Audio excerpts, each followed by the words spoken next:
Bismillahirrahmanirrahim. Assalamualaikum warahmatullahi wabarakatuh. Waalaikumsalam warahmatullahi wabarakatuh. Alhamdulillahirabbil alamin. Wa bihi nasta'inu ala umuri dunya wad din. Assalatu wassalamu ala asyrofil anbiya'i wal mursalin wa ala alihi wa sahbihi ajmain. Alhamdulillah, puji syukur kepada Allah Subhanahu wa taala. Pada pagi hari yang cerah ini kita masih diberi kesempatan untuk melakukan pembelajaran. Sebelumnya mari kita berdoa terlebih dahulu. Berdoa, mulai. A'udzu billahi minasyaitonir rajim. Bismillahirrahmanirrahim.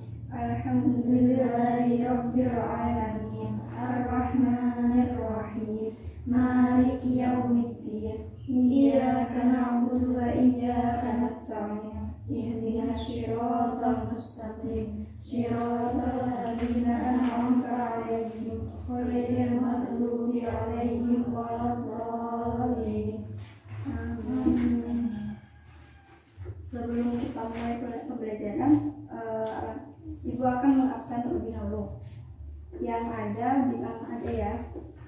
Ya, Lalu ada Devita, Dinda Rahayu, Mahmuda, Fauziah. Alhamdulillah, hari ini lengkap. Oke. Hari ini Ibu akan menjelaskan materi tentang pengurusan jenazah. Mungkin anak-anak baru mendengar atau sudah sering mendengar. sering Bu.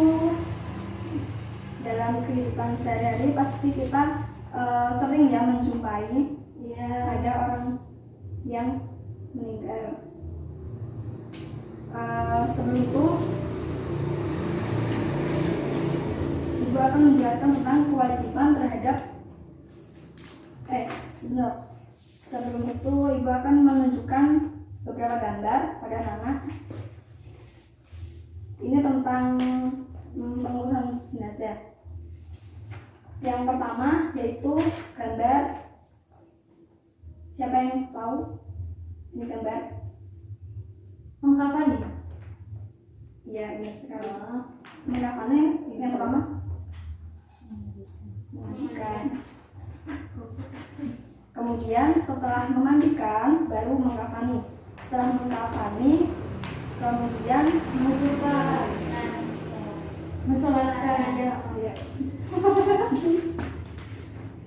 Kemudian dilanjut setelah mensolatkan dibawa ke mana?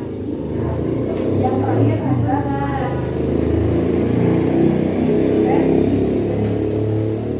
yang pertama Ibu akan menjelaskan tentang memandikan.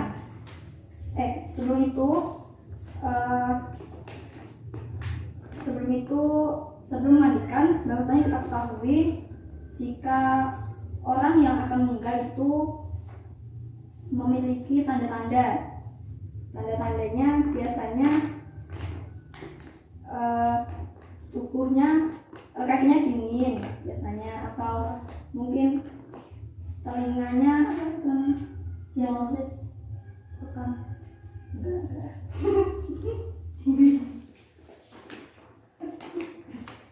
Oke.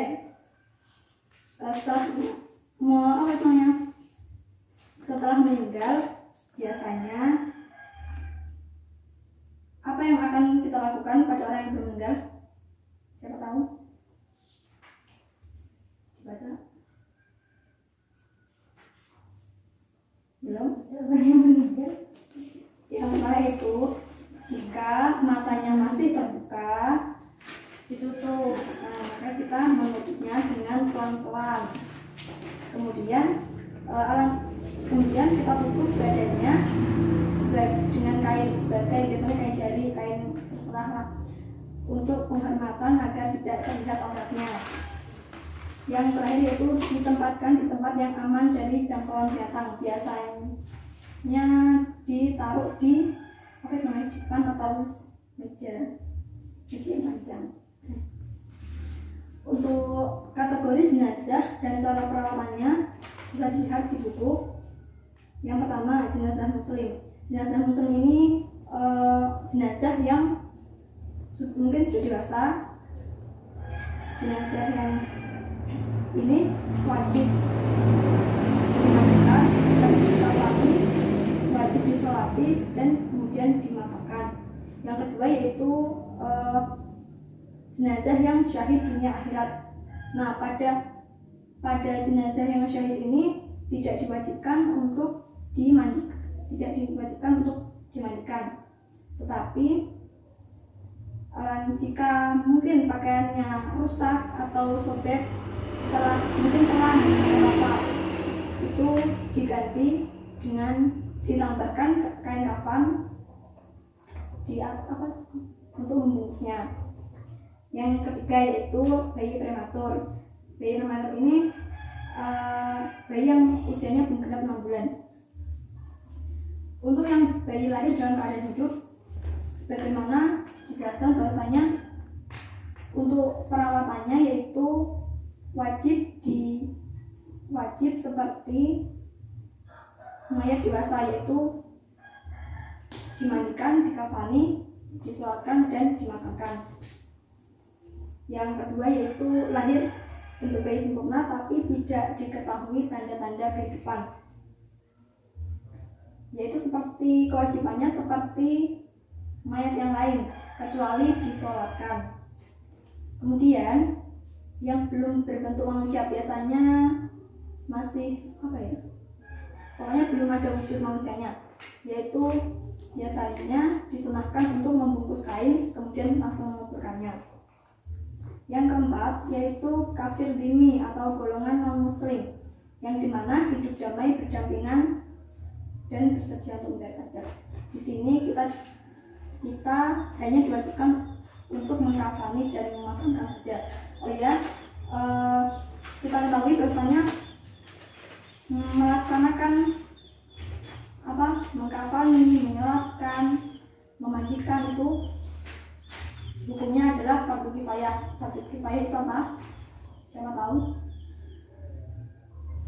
Ya. Lupa Bu, fardu kifayah. Fardu kifayah itu di mana suatu kewajiban yang jika sudah dilakukan oleh orang lain maka kita tidak ada kewajiban untuk melakukannya, kecuali jika tidak ada yang melaksanakan sama sekali. Jika dalam satu desa tidak ada yang melayat, tidak ada yang mensolatkan, tidak ada yang memandikan, maka kita kebagian dosa juga, semua berdosa. Kemudian memandikan jenazah ini adalah membersihkan serta menyucikan tubuh mayat ya dari segala kotoran dan segala najis yang ada. Syarat memandikan jenazah ini ada 3, yaitu syarat wajibnya. Yang pertama yaitu jenazah itu orang muslim, kemudian didapati tubuhnya, maksudnya diketahui wujud tubuhnya walaupun hanya sedikit, mungkin hanya potongan-potongan saja atau apa. Kemudian yaitu bukan mati syahid. Kalau mati syahid itu tidak ada kewajiban untuk memandikan. Kemudian syarat-syarat yang memandikan jenazah. Syarat-syarat yang memandikan jenazah ini yang pertama yaitu harus muslim. Yang kedua yaitu harus berakal serta balik. Kemudian bisa dipercaya ini yaitu bisa menjaga aib serta cacat yang ada pada si mayat. Kemudian yang terakhir yaitu telah mengetahui tata cara memandikan jenazah. Harus orang yang paham betul. Kalau nggak paham tidak berhak untuk memandikan jenazah. Terus yang berhak memandikan jenazah ini ada 5. Yang pertama, apabila jenazah itu laki-laki, maka yang memandikan juga harus laki-laki, kecuali istri dan mahramnya, mungkin kakeknya, mungkin neneknya, mungkin ibunya atau bapaknya. Kemudian untuk jenazah yang perempuan itu dimandikan oleh sesama perempuan dengan pengecualian yaitu sama tadi suami atau mahramnya.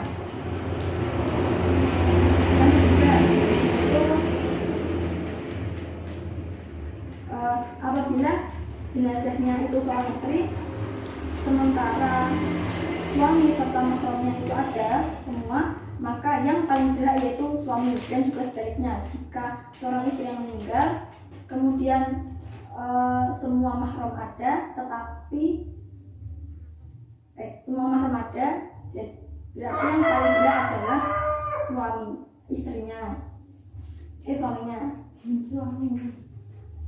Yang kelima yaitu orang yang memandikan, dan orang yang membantunya adalah orang yang memiliki sifat amanah, yaitu bisa dipercaya, bisa mengurus serta memandikan jenazah tersebut. Untuk syarat tempat pemandikan ini harus sepi, harus tertutup, dan tidak ada orang yang masuk kecuali petugas atau orang yang memandikan. Dan juga harus ditaburi wangian, karena itu sunnah ya. Kemudian tata cara memandikan jenazah. Tata cara memandikan jenazah ini haruslah di tempat tertutup agar yang melihat hanya orang-orang yang memandikan saja. Yang kedua, mayat diletakkan di tempat yang tinggi seperti meja panjang mungkin, atau linca itu ya. Yang ketiga, pakaiannya diganti dengan kain seperti mungkin kain sarung agar auratnya tidak terlihat. Untuk keempat, yaitu diletakkan di atas meja atau tempat. Yang kelima, kemudian siram seluruh tubuh jenazah, siram air ke seluruh tubuh jenazah, diikuti dengan membaca niat memandikan jenazah sampai kotoran yang keluar dari tubuh tidak ada yang menempel pada tubuh. Niat memandikan jenazah, contoh niat membaca niat untuk memandikan jenazah laki yaitu nawaitul husra adaan an hadal mayyiti lillahi ta'ala. Kemudian untuk yang perempuan yaitu nawaitul husra adaan an hadhil mayyitati lillahi ta'ala. Sesudah itu kemudian jenazah diterentangkan, lalu anak jari kiri dimasukkan ke mulut jenazah, yaitu dengan untuk membersihkan kotoran-kotoran yang masih menempel di gigi atau di mulutnya. Hendaklah sarung tangan itu diganti dengan yang bersih. Kemudian juga untuk membersihkan kubur dan duburnya, dan kemudian diwudukan.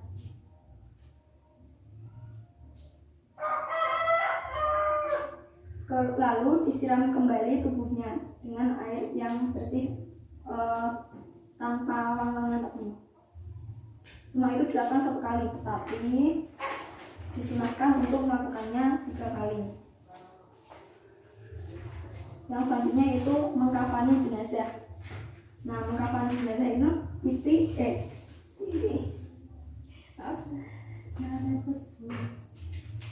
mengkafani jenazah ini yang pertama-tama dilakukan itu kita menyiapkan kainnya terlebih dahulu. Kain kafan yang disiapkan yaitu panjang dan lebarnya bisa menutup tubuh jenazah. Namun untuk panjangnya kira-kira 30 cm di atas kepala jenazah dan 30 cm di bawah kakinya. Untuk jenazah laki-laki, kain kafan yang diperlukan berapa? 3 ini untuk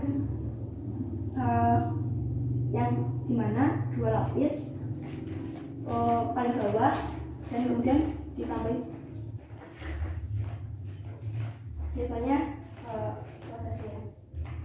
ini kain kafan pertama. Kemudian di atasnya lagi ada kain kafan kedua. Terus yang ini kain kafan ketiga. Nah, kain kafan ketiga ini fungsinya yaitu sebagai apa itu namanya?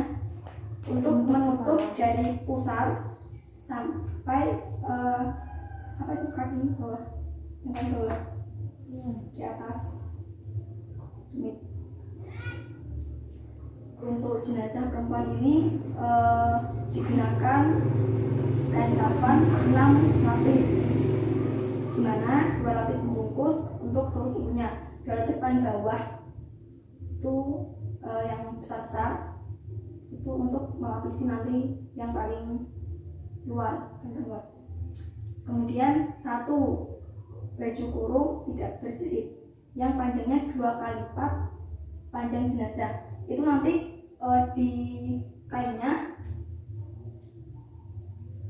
panjang, kemudian di apa yang namanya, Baju kurung. iya di apa namanya, iya Dilubangi. nah dilubangi bagian tengah. Kemudian nanti untuk kepala apa namanya, kepala jenazah masukkan dengan tujuan Baju kurung seperti apa tuh? iya bisa tanpa jahitan. Ini seperti kain kan? Iya kain. Kemudian 1 kain lagi untuk sarung panjangnya ukuran pinggang sampai kaki jenazah, sama seperti yang laki-laki tadi, itu dari pusat sampai kaki sampai tumit. Yang 1 lagi yaitu kain 1 kain celana dalam, di mana kain itu diletakkan di bawah perut. Yang 1 lagi untuk kain kerudung. Oh ternyata beda, yang ini sama kain kerudung itu beda. Sebaiknya dalam menggunakan kain ini disunahkan yang berwarna putih. Jadi tidak bisa yang menggunakan batik, menggunakan kain warna pink atau warna biru. Ya. Sebaiknya itu warna putih. Nah, cara mengkafani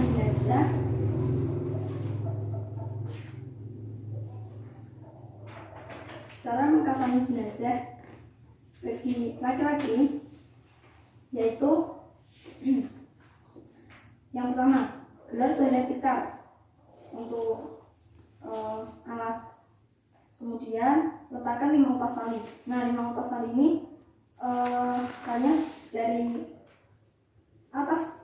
bagian atas ujung kepala, kemudian bagian apa yang namanya, sikut berarti di bawah, di atas dada, kemudian di pinggang dan di lutut, serta 1 lagi yaitu untuk ujung kaki. Sama juga untuk yang perempuan, sama untuk peletakan talinya. Kemudian gelar kain ke-1 untuk membungkus seluruh tubuh. Nah, kain tersebut terletak di bagian kanan badan jenazah, digelar di atas 5 upas tali. Yang kedua, gelar kain kedua, kain yang juga sahabatmu, yang juga untuk membungkus seluruh tubuh, yang di sebelah kain ke-1. Kemudian untuk kain ketiga dan kedua di atas kain ketiga di atas kain yang sebelumnya, yaitu diletakkan pada pinggang sampai kaki. Kemudian ditaruh hamparan kapas serta wangi-wangian dalam susunan kain tersebut. Kemudian baru diangkat jenazah dan diletakkan di atas kain kafan yang telah disiapkan tadi. Nah, untuk sesudah meletakkan, maka dianjurkan untuk menutup dahi, hidung, telapak tangan, lutut dan jari-jari kaki dan tangan dengan kapas. Demikian pula dengan lubang dubur, lubang hidung juga dilakukan agar nantinya tidak mendatangkan apa namanya, binatang mata jika sudah.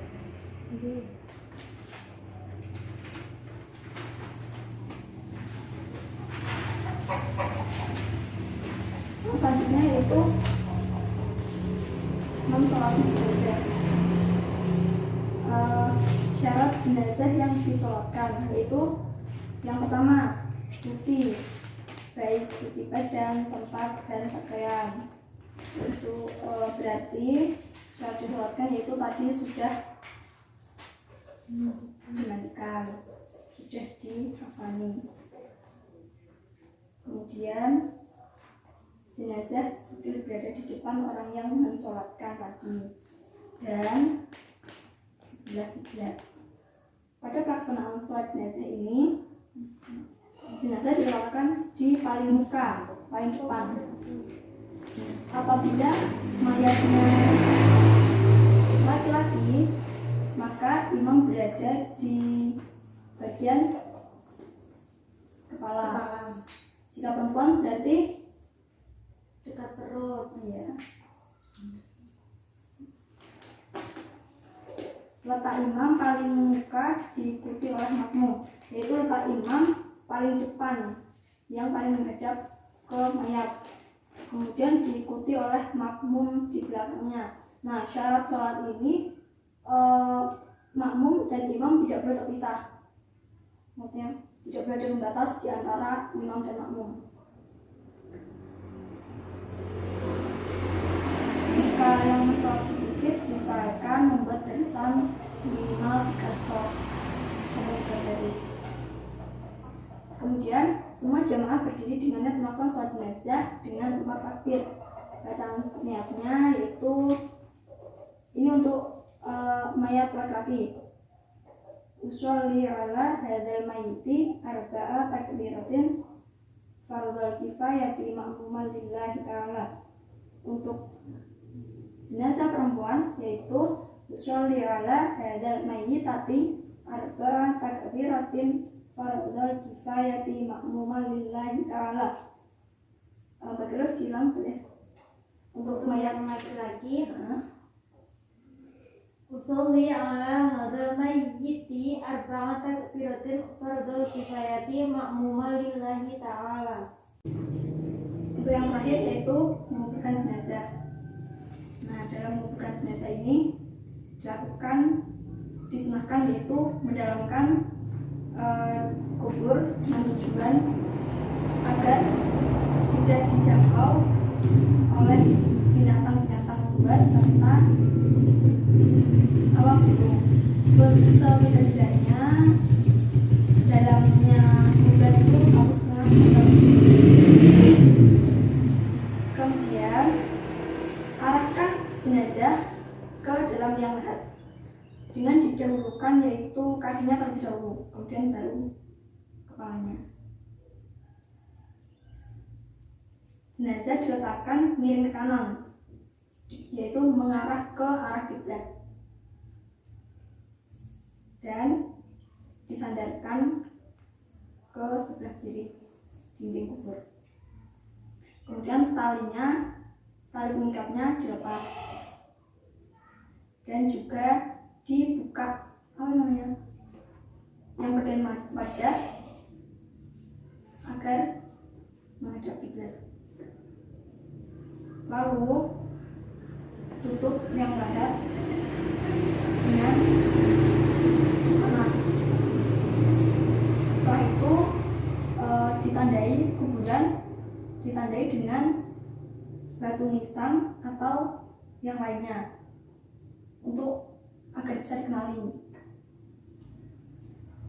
Sesudah mayat dikuburkan, hendaknya orang-orang atau pelayat tidak langsung pergi meninggalkan kuburan, melainkan yaitu terlebih dahulu meninggalkan mayat yang dikubur tadi. Nah, pada saat mengantarkan jenazah ini dianjurkan lelaki, untuk perempuan sebaiknya di rumah saja.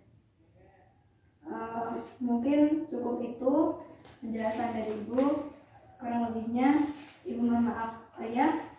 Untuk seminggu depan anak-anak dipersiapkan praktek sholat jenazah ya. Karena untuk memandikan mengkafani ini ada agak rumit, jadi yang mudah-mudah saja, yaitu praktek sholat jenazah. Iya. Oke, itu tadi penjelasan dari saya. Kurang lebihnya saya mohon maaf. Wallahul muwaffiq ila aqwamit thoriq. Wassalamualaikum warahmatullahi wabarakatuh. Waalaikumsalam warahmatullahi wabarakatuh. Terima kasih.